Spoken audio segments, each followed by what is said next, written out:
I've decided that as a better outlet to my growing and continuous frustration, I should talk about the ultimate possible Nordic role-playing experience. Yes, one even Hitler couldn't match.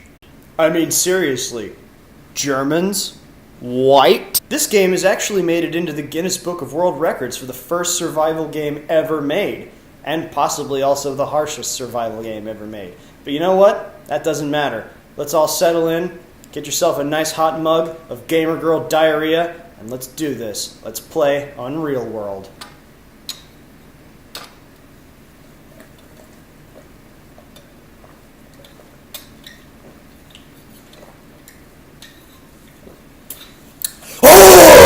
Unreal World is an open-world survival roguelike taking place in Iron Age Finland. Do you yearn for a Scandinavia unaffected by Christianity and pornography? Then this is the game for you. Do you have a rotten potato that you want to play video games on? Then this is the game for you. Do you want to isolate yourself in a cave all day, every day, before you get the true message of God? This is definitely the game for you. Do you think fishing is a sport? Well, this is not the game for you, because you're fucking wrong. Fishing isn't a sport, you fucking idiot. The entire concept of fishing as a sport is stupid. You're tricking a prehistoric animal. I mean, for fuck's sake. Do the fish get trophies? Why not? They're your direct competition, after all. It's not like they have stupid, shitty boomer parents who gave up the cocaine and easy living and seek validation through the empty notion of achieving something through a gay fucking stupid-ass sport. Fishing is the gayest fucking sport you could ever conceive of. The only award that you should get for sport fishing is the award for best blowjob, because let me tell you something. Gary from accounting gives a good fat suckin'. This game has been in development for a while. Like a really fucking wily while. Development for Unreal World started in 1992, much like myself, and unlike myself, the parents of this strange game never really gave up on the dream. The result of this refusal to give up is a procedurally generated layout of Finland, complete with unique locations, geography, and polka black metal bands. Cultures are relegated to their respective area, but the distribution of towns, their wealth and production, and whether or not they like old Fintroll over new Fintroll will change with every character you create. Character creation involves picking which culture you belong to, and from such choices what you'll specialize in. This is coupled in with a random number generator roll that is absolute fucking trash outside of specific cultures. Which cultures those are happen to be everything outside of Kumalainen and Kuika tribe, the only tribes particularly worth playing as their strength and combat stats are fairly advanced.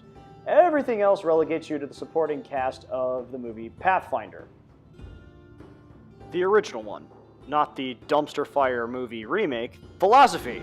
Unreal World's philosophy is, it's a fucking game or something. I don't know. There's this whole tripe about you not being able to eat money from some engine.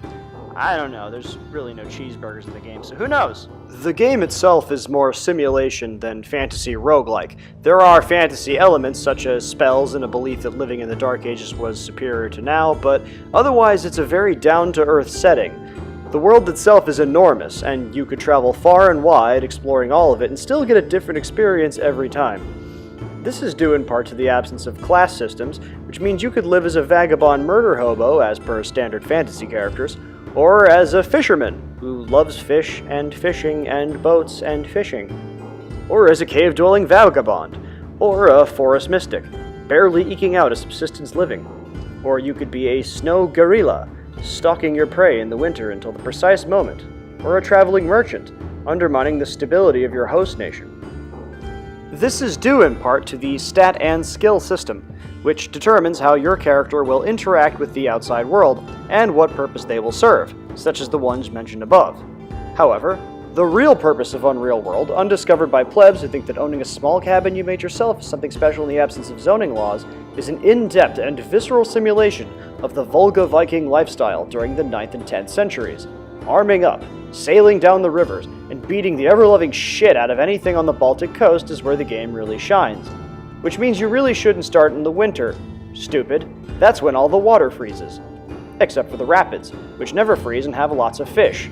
And also lots of fucking bears. Bears are probably the greatest threat you will ever face in the game, as their sight, hearing, and instincts prevent you from sneaking up on them without enough training, or being able to escape, and you will absolutely die the first time you fight one.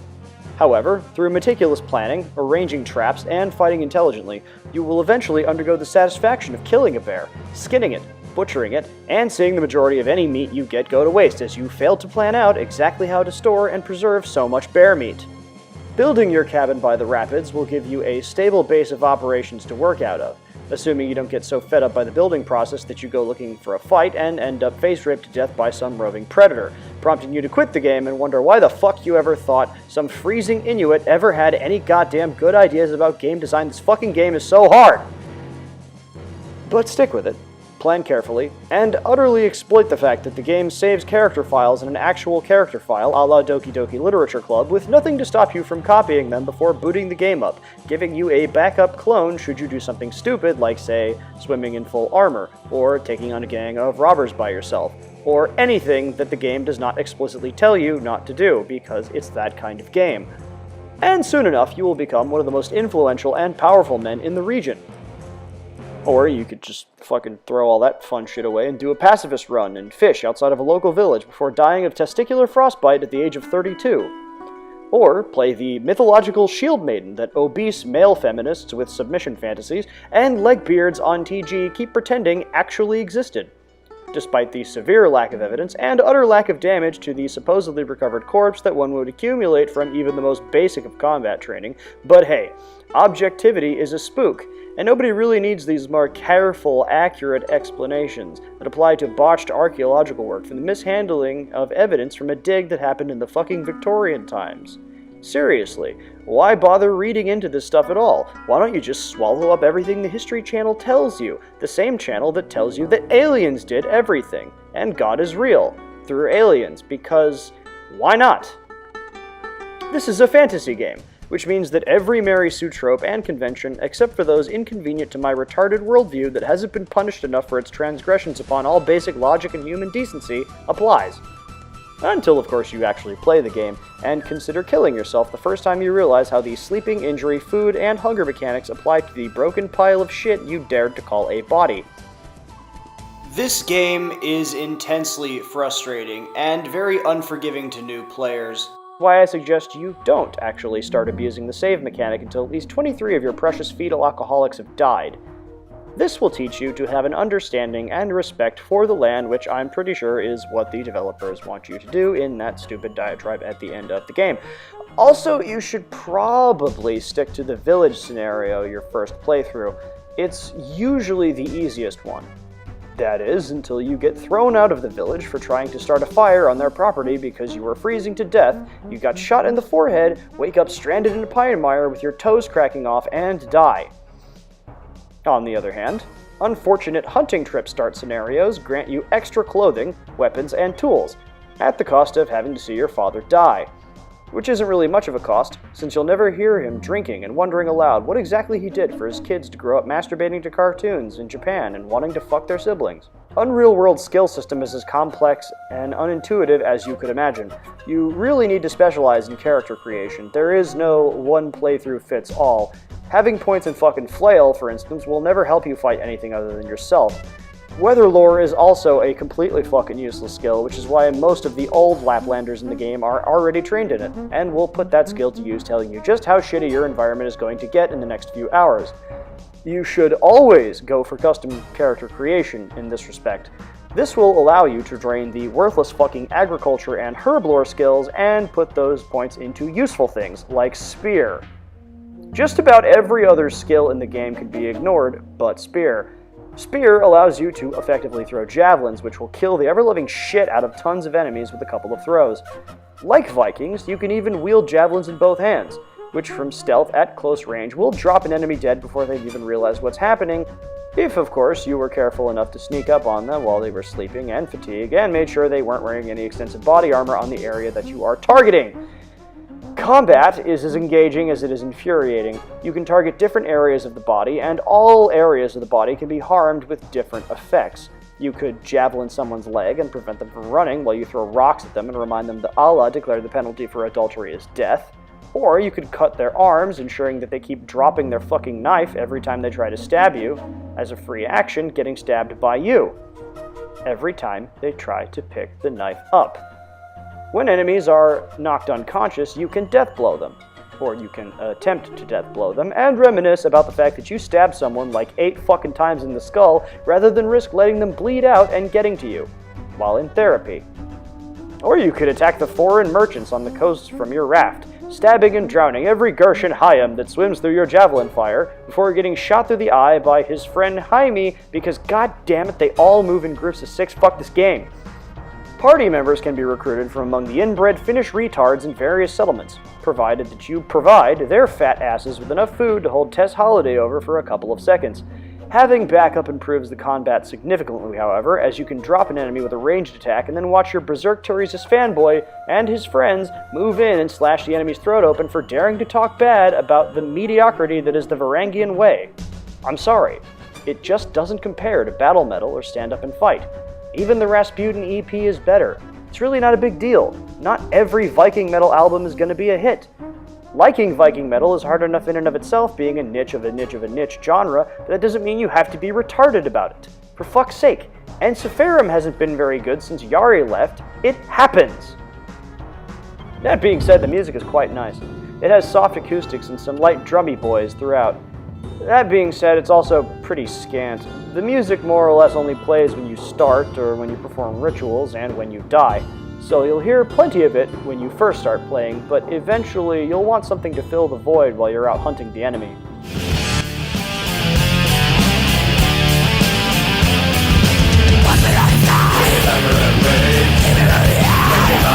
I really haven't been talking about the story, and frankly that's because there isn't one.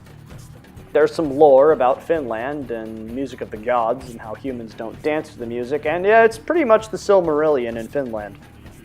The story really isn't very present in the game, and there really isn't even a main quest.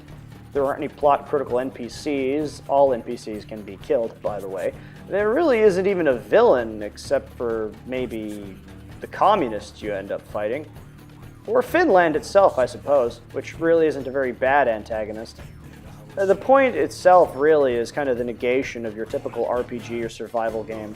Unlike most survival games, the point is not to leave the nightmarish, hostile environment. The point is more to live in the hostile, awful environment, which kind of begs the question of who the devs really thought this game was for. You could always watch the original Pathfinder if you got desperate for the experience, or you could always just go to Finland. Playing the game by their philosophy relegates you to the position of someone who might have lived in Finland so long ago before civilization showed up, and maybe they were happy, and maybe they had a family, and maybe they had good times. I don't know. Playing the game by my philosophy, the philosophy of Rape Stab McGenocide, my 23rd character, who has never died, relegates you to someone who kicked the ever-living shit out of anything that looked at him cross, expelled the Jews, physically removed communists, said the N-word, and fully recovered from no less than 7 eye gougings.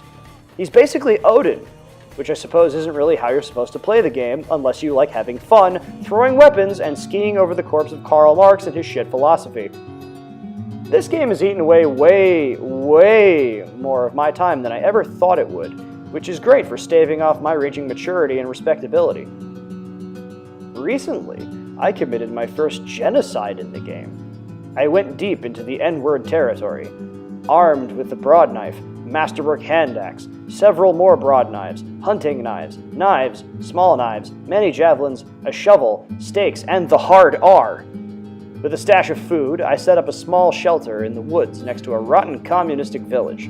Just out of sight, I carefully dug trap pits and punji pits all throughout the woods. At night, like an armored ghost, I dug endless holes, ate my dried reindeer asshole, and waited. Patience and meditation served me well here, as well as sacrifice, and as I inched closer to the actual village, I selected choke points to dig pits in, which would give me ample opportunity to lead my prey, once detected.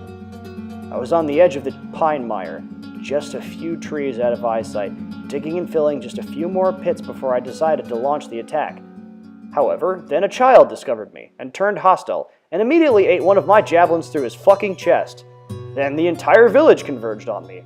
I quickly ran back to my shelter, at the narrow end of a long gauntlet of trees.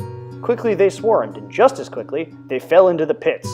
The best part of this was that most of the warriors fell into the pits, racking up grievous piercing injuries. meaning that the first wave of enemies to taste my wrath was their gender studies department, all women, all of whom dropped like bags of hot shit. And they also dropped small knives, which I discovered are extremely useful throwing weapons. This aided intensely in chasing down and picking off the men, many of whom were too crippled to give any sort of chase, falling quickly to a barrage of light thrown weapons or being baited into melee counterattacks. Panicked, in disarray, a pair of them fled to the village center to try and rest off their wounds, not realizing just how many of them were dead. And they provided a great spoil in this conflict, as I got great risk-free archery practice with their comrades' dropped bows. Who says communism can't provide, except for all the countries that have tried it? Play it. You'll like it. If you're patient. If you're not, you'll die horribly a lot. So often that you might just give up like half the time. And I certainly did when one of my characters took a 90% injury penalty to his stomach being gored open and he lost all of his Hot Pockets. It's a little bit like the adventure mode in Dwarf Fortress without as much insane magical happenings and more saunas, fights, and emotional numbness. It's also free on their website, presuming you're smart enough to go onto their website and not go through Steam. Or go through Steam, whatever. I don't blame you for wanting to support the devs. Sometimes it goes on Steam sale, which I don't think makes any real level of sense because it's a fucking free game and you're selling it for $11 and now you're selling it for $1. Are you retarded? They worked on this thing for like 20 years, so if you can go to their page, you can just donate.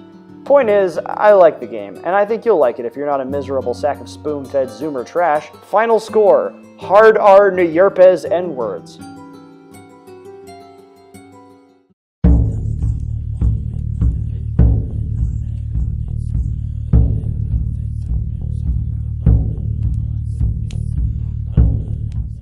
Fuck you, you white, honky Nordic nigga bitch.